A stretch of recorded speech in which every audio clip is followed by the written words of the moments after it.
This is an instructional video about how to feed your composting worms. The materials that you will need are your compost and a shovel and your worm bin. When you open your bin, you want to make sure that everything's running smoothly.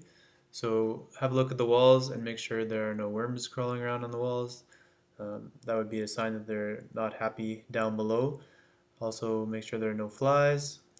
Kind of gauge the moisture level, make sure that everything looks about right. You'll see I've got a lot of newspaper covering the top of my worms. I find that's great cover material to keep them in the dark the way they like it, and it also supplies food when I'm a little lazy and don't get to my bin in time. They can always eat the newspaper.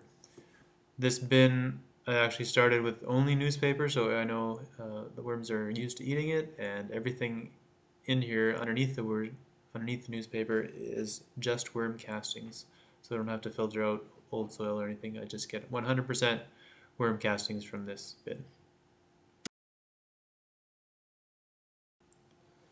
Note the white marker here on the top right. This is just a marker to show me where the next food needs to be deposited. I've got 6 places around the bin.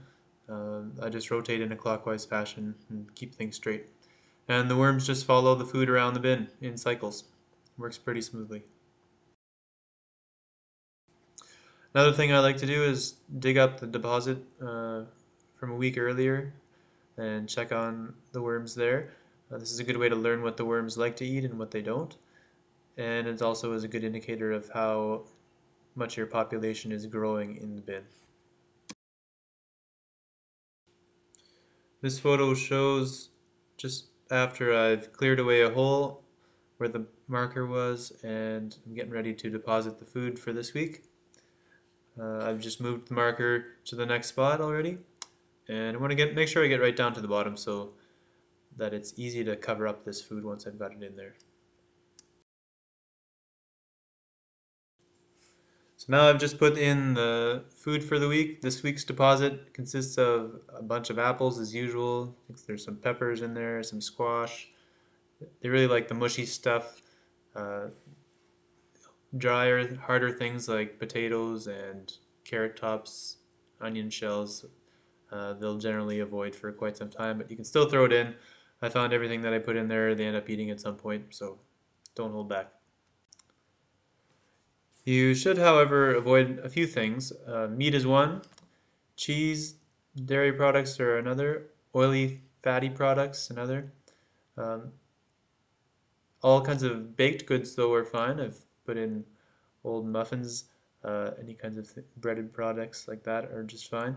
Just avoid those three. Meat, dairy, and oily products are not good.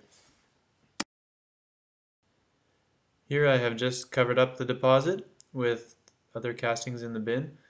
Make sure it's entirely covered so it's not as attractive to flies in the area. It is tough to get rid of fruit flies once they get in there, so do your best to keep everything covered. And then you'll have an odor-free and fly-free composting bin.